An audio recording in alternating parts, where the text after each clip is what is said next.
ఎందుకంటే మనకు సెంగూరు dam repair రావడం వలన దాని కెపాసిటీ దగ్గర నీరు నిల్వ ఉంచుకోలేకపోతా ఉన్నాం. కేవలం 8 టీఎంసీల నీళ్ళే నిల్వ ఉంచుకొని దాని రిపేర్ మొదలు పెట్టడం జరిగింది. కాబట్టి ఈసారి ఎండాకాలంలో ఖచ్చితంగా తాగునీటి సమస్య ఏర్పడుతుంది, తాగునీటి తీవ్రత ఉంటుంది.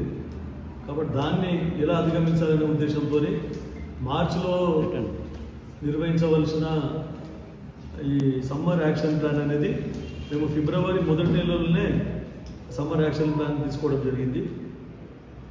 దాంట్లో భాగంగా ఎందుకంటే సింగూరు నీళ్ళు తగ్గిపోవడం వలన మొత్తం 3-4 మండలాల మన నారాయణఖేడ్ నియోజకవర్గంలో బోర్లు అడగండిపోతాయి, నీళ్లు సఫిషియెంట్గా రావు.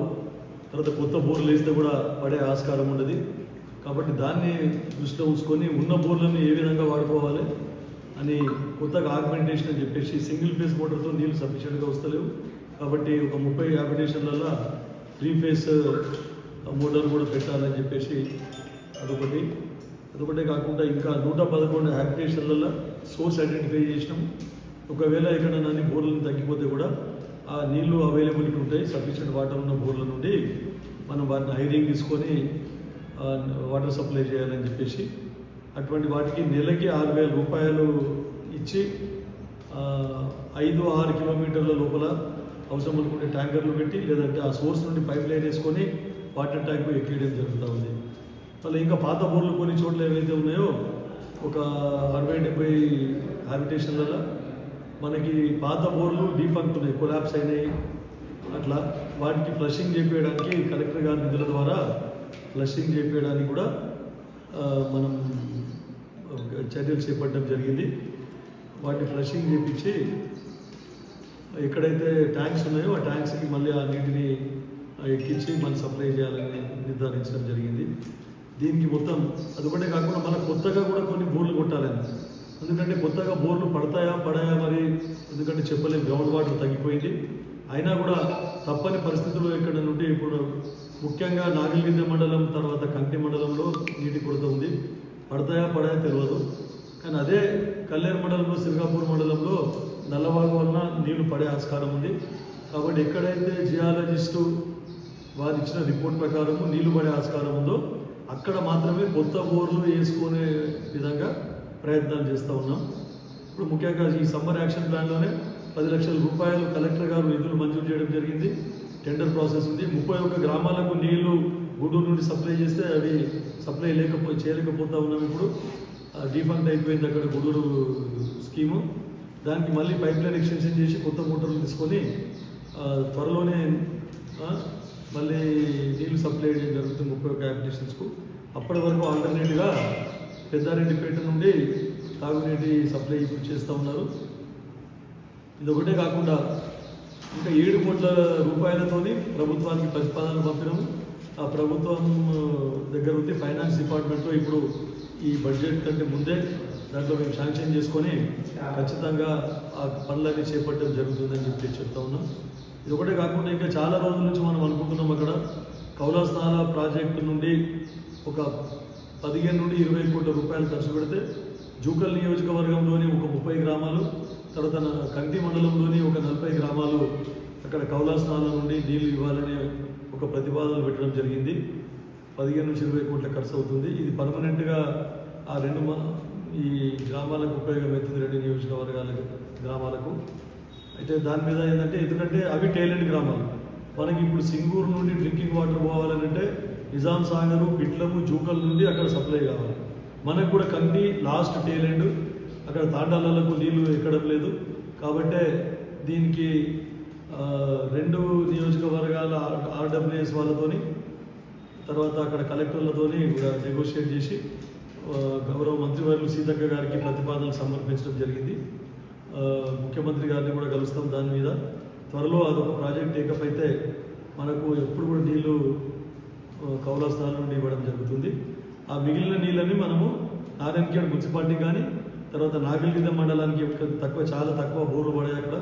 ఆ నాగిల్గిద్ద మండలానికి నీళ్లు డైవర్ట్ చేసి ఎప్పుడు కూడా పర్మనెంట్గా తాగునీటి కొరత తీర్చే విధంగా ప్రయత్నం చేస్తూ ఉన్నాం. ఇక ముఖ్యంగా మనం అనుకున్నట్టు ఏదైతే ముఖ్యమంత్రి గారు సానుకూలంగా స్పందించారు. దాన్ని ఈ బడ్జెట్లోనే ఇంక్లూడ్ చేసే విధంగా ప్రయత్నం చేస్తూ ఉన్నా. 120 కోట్ల మధ్యన రైపల్లి దగ్గర ఏదైతే బ్రిడ్జు క్రస్ట్ గేట్లతోని బ్రిడ్జ్ ప్రతిపాదిస్తే మనకు ఒక 3 టీఎంసీల నీళ్ళని బ్యాక్ వాటర్ వల్ల రైతులకు ఎలాంటి నష్టం జరగకుండా, భూములు ముప్పుకు గురి కాకుండా 3 టీఎంసీల నీళ్ళని స్టోర్ చేసుకుంటే అక్కడ అందోల్ నియోజకవర్గము, జైరాబాద్ నియోజకవర్గం, నారాయణఖేడ్ నియోజకవర్గంలోని పలు మండలాల్లో గ్రౌండ్ వాటర్ తగ్గిపోకుండా, సమ్మర్లో బోర్లు ఎండిపోకుండా ఉంటాయి. తర్వాత అక్కడ జైరాబాద్కి కానీ, అక్కడ అందోళనకు కానీ, నారాయణఖేడ్ నియోజకవర్గానికి తాగునీటి సప్లై చేసే స్కీమ్స్ ఏవైతే ఉన్నాయో ఎండాకాలం వస్తే నిరుపయోగంగా మారకుండా అవన్నీ కూడా తాగునీటి సమస్యను అధిగమించడం జరుగుతుంది. అదే కాకుండా ఈ మంజీరా పైన ఉన్నటువంటి లిఫ్ట్ ఇరిగేషన్లు ఏవైతే ఉన్నాయో అవి కూడా నిరుపయోగంగా మారకుండా సమ్మర్లో కూడా నీటి లభ్యత ఉంటుంది. కాబట్టి మనకు లిఫ్ట్ ఇరిగేషన్ స్కీమ్లు కూడా పనిచేస్తాయి. కాబట్టి ఇది ఒకటి పెద్ద ప్రాజెక్టు.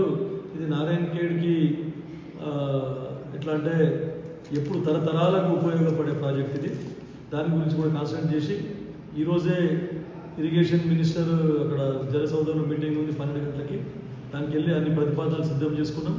మరొకసారి ముఖ్యమంత్రి మన మంత్రివర్యులు ఉత్తమ్ కుమార్ రెడ్డి గారి దగ్గర దీని ప్రపోజల్స్ పెట్టేసి ఈఎన్సీ దగ్గర ప్రపోజల్స్ పెట్టి ఈ బడ్జెట్లో ఇంక్లూడ్ చేసే విధంగా నా ప్రయత్నాలు కొనసాగిస్తూ ఉన్నాను. తర్వాత ఇంకా ఇది ఒకటే కాకుండా ఇరిగేషన్ కాకుండా వివిధ నారాయణఖేడ్ నియోజకవర్గానికి సంబంధించిన పలు సమస్యలు ఏవైతే ఇప్పుడు ఇండోర్ అవుట్డోర్ స్టేడియము దానికి ఫైనాన్షియల్ అట్లా పెండింగ్లో ఉంది గత 18 నెలల నుండి. తర్వాత ఇంకా కొన్ని ఇరిగేషన్ బంగ్లాసు, సబ్ డివిజన్ ఆఫీసులు, డివిజన్ ఆఫీసులు ఇట్లాంటి ఇంకా కొన్ని, తర్వాత ఈ కమలాపురం చెరువుది కూడా కొన్ని ప్రతిపాదనలు, ఆ తర్వాత ఒక 10 చెరువులకి ప్రధానమంత్రి కృషి వికాస యోజన అవి కూడా టేకప్ చేయడానికి కృషి చేస్తూ ఉన్నాం. తర్వాత lift irrigation, Manjira Nallavagu lift irrigation దాన్ని కూడా ఈ బడ్జెట్లోనే ఇంక్లూడ్ చేయాలి ఎట్టి పరిస్థితులు అని చెప్పేసి నా ప్రయత్నాలు కొనసాగిస్తూ ఉన్నాం.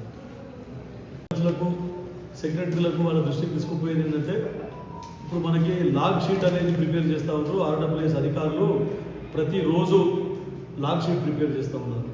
ప్రతి గ్రామంలో వారానికి ఒకసారి రోజు విజిట్ చేసి లైన్మెన్లు వారం ఒకసారి లాగ్ షీట్ సబ్మిట్ చేయడం జరుగుతుంది. వారంలో నీళ్లు వచ్చినాయా లేదా, తాగునీళ్ళు ఎన్ని రోజులు వచ్చినాయి, ఎన్ని రోజులు రాలేదు అని. ఎందుకంటే దాని ప్రకారం మనకు ఎందుకు రాలేదు, ఏం రాలేదు అని తగిన చర్యలు, తాగునీళ్ళు సప్లై చేసే విధంగా తగిన చర్యలు చేపట్టడం జరుగుతుంది. ఈ లాగ్ షీట్ అనేది రోజుకి రోజు ప్రిపేర్ అవుతుంది. ఇది ఈఎన్సీ లెవెల్కి, సెక్రటరీ లెవెల్కి, ముఖ్యమంత్రి లెవెల్ వరకు కూడా అన్ని నియోజకవర్గాలది వెళ్తుంది. కాబట్టి దయచేసి ప్రజాప్రతినిధులకు అందరికీ చెప్పేది ఏంటంటే సెక్రటరీలకు, మీరు కరెక్ట్ నీళ్ళు వస్తేనే నీళ్ళు వచ్చినాయని చెప్పేసి రాయండి. నీళ్లు రాకుండా కూడా నీళ్ళు వచ్చినాయి అని చెప్పేసి సంతకం పెడితే ఇక దాని గురించి ఎలాంటి చర్యలు కూడా చేపట్టడం జరిగేది. కాబట్టి నీళ్ళు వస్తే వచ్చినాయని రాయండి, ఎన్ని రోజులు వచ్చినాయని. నీళ్లు రాకుంటే ఎన్ని రోజులు రాలేదని చెప్పేసి కరెక్ట్గా రాసి సంతకం పెట్టాలి మీరు. ఆ లాగ్ షీట్ మీద మీ లైన్మెన్లు తీసుకొని వచ్చినప్పుడు అవి వాటిని ఏఈ గారి దృష్టికి, డిప్యూటీ దృష్టికి, ఈఎన్సీ వరకు వెళ్ళిపోతున్నాయి. కాబట్టి తాగునీటి సమస్యను అధిగమించడానికి తగిన చర్యలు చేపట్టడం జరుగుతుంది. ఇక మరొక ముఖ్య విషయం ఏంటంటే సింగూర్ రిపేర్ ఉండడం వల్ల మనకు తాగునీటి సమస్య ఖచ్చితంగా ఏర్పడుతుంది. కాబట్టి దాన్ని దృష్టిలో ఉంచుకొని నీళ్లు వేస్టేజ్ లేకుండా చూసుకోండి. నేను ఎన్నో చోట్ల గ్రామాలలో తిరిగితే ఈ స్కీమ్స్, డ్రింకింగ్ వాటర్ స్కీమ్స్లో మిషన్ భగీరథ నీళ్ళు కానీ లేకుంటే లోకల్ స్కీమ్లో వాటర్ కానీ ఓవర్ఫ్లో అవుతుంది. ట్యాంక్లో నుండి పొర్లిపోతూ ఉన్నాయి. గంటల కొద్దీ నీళ్లు పొర్లిపోయి ముందే తాగునీటి సమస్య ఉందంటే పొడిపోయి నీళ్లు వేస్ట్ అవుతూ ఉన్నాయి. కాబట్టి లైన్మెన్లు కానీ, సర్పంచ్లు కానీ, సెక్రటరీలు తగిన చర్యలు తీసుకొని ఒక్కొక్క బొట్టును కూడా అడిచిపట్టి మనకు ఒక్కొక్క బొట్టు కూడా వేస్ట్ కాకుండా, తాగునీటి కొరత రాకుండా మనం అందరం కలిసి, తర్వాత ప్రజలందరం కలిసి సహకరించుకుంటే తాగునీటి సమస్యను అధిగమించగలుగుతాం. కాబట్టి ఒక్క చుక్క కూడా నీళ్లు వేస్ట్ కాకుండా చూసుకోవాల్సిన బాధ్యత మనందరి మీద ఉందని చెప్పేసి మీకు అందరికీ కూడా నేను రిక్వెస్ట్ చేస్తాను.